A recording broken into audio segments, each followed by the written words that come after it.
Shalom warga kerajaan sorga, Kingdom Daily Devotion berjudul Paradoks hari ini diambil dari 1 Korintus 1 ayat 18. Sebab pemberitaan tentang salib memang adalah kebodohan bagi mereka yang akan binasa. Tetapi bagi kita yang diselamatkan, pemberitaan itu adalah kekuatan daripada Allah sendiri. Paradoks adalah pernyataan yang seolah-olah bertentangan atau berlawanan dengan pendapat umum atau kebenaran. Tetapi kenyataannya mengandung kebenaran, bersifatnya paradoks memang.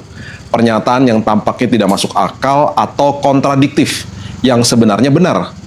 Iman Kristen memiliki banyak paradoks, tetapi tidak ada kontradiksi. Itu yang harus kita pahami, ya. Dalam Alkitab, kalimat paradoks dapat ditemukan berkali-kali karena memang banyak nilai kerajaan sorga yang sangat bertentangan dengan nilai dunia. Faktanya, dunia ini menganggap orang percaya itu bodoh untuk hidup demi Kristus. Kita ada di dalam dunia, tetapi bukan dari dunia, karena kewargaan kita itu ada di sorga. Ajaran Yesus dapat mengejutkan ketika tampaknya bertentangan. Bagaimana Anda bisa mati untuk hidup, coba. Ya, bekerja untuk beristirahat, atau memberi untuk menerima. Itu semua ajaran-ajaran Yesus. Paradoks yang Yesus hadirkan membawa kebenaran yang membebaskan. Merenungkan paradoks dapat membuat iman kita makin teguh kepada Yesus dan mengalami kedamaian di dalamnya. Yang pertama, coba perhatikan ini. Jalan dengan iman bukan penglihatan.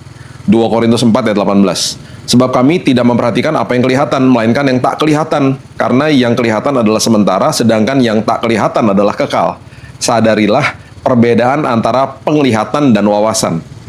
Pahami bahwa ada yang lebih banyak hal di dunia ini selain aspek fisik yang dapat kita lihat. Mohonlah supaya Tuhan memberi kita iman untuk melihat dunia seperti yang Dia lihat, daripada mempercayai apa yang dapat kita lihat, yang hanya bersifat sementara pastinya. Tempatkan iman percaya kita kepada apa yang tidak bisa dilihat, yang punya nilai kekekalan. Serahkan impian dan tujuan kita kepada Tuhan. Dia memiliki rencana yang melampaui apa yang dapat kita lihat saat ini. Pilih untuk hidup bukan menurut pandangan yang terbatas, tetapi Tuhan kita yang tak terbatas. Jadi apapun yang ada di depan kita, jangan sampai mengecoh kita, karena perasaan kita seringkali membohongi kita. Minta sama Tuhan untuk buka mata rohani kita, karena banyak rencana Dia yang pastinya hari ini tidak terlihat, tetapi Dia sedang merangkaikan semuanya untuk mendatangkan kebaikan bagi kita. Yang kedua, memberi untuk menerima. Ini juga kalimat paradoks. Kisah para Rasul 20 ayat 35 adalah lebih berbahagia memberi daripada menerima.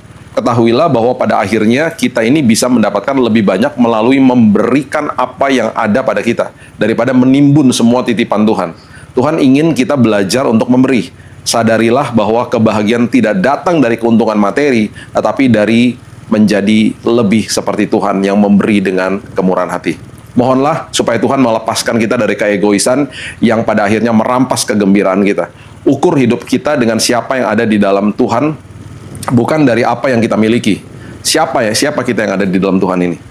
Ya, sadari hal itu, bahwa nilai hidup kita itu melebihi aset kita.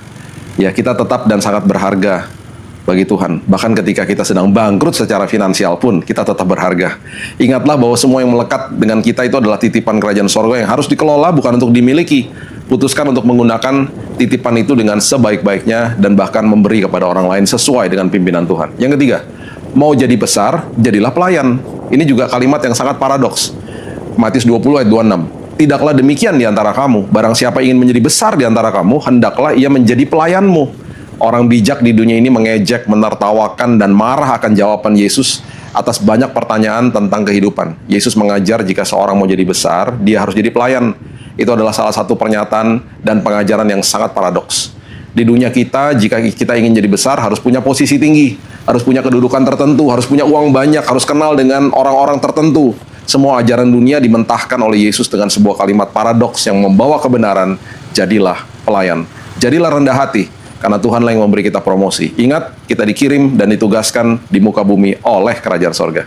Yang keempat, kasihi musuhmu. Wow. Matius 5 ayat 44. Tetapi aku berkata kepadamu, kasihilah musuhmu dan berdoalah bagi mereka yang menganiaya kamu. Mengasihi dan berdoa bagi musuh kita adalah tanda kekuatan, bukan kelemahan.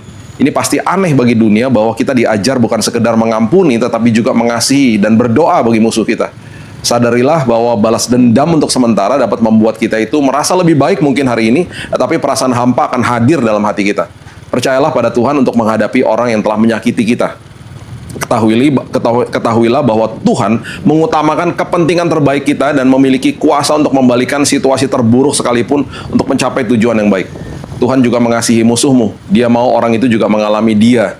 Jadilah pribadi yang menunjukkan Kristus pada musuhmu. Terimalah kekuatan yang Tuhan tawarkan kepada kita untuk menaruh kepercayaan kepada Dia. Dia yang akan memberikan kekuatan untuk sanggup mengampuni orang yang bersalah kepada kita. Semua ini adalah kebenaran yang Alkitab ajarkan yang sangat bertentangan dengan nilai dunia. Mari terus lakukan hal-hal ini dan tunjukkan kepada dunia jalan kebenaran. Mari kita berdoa.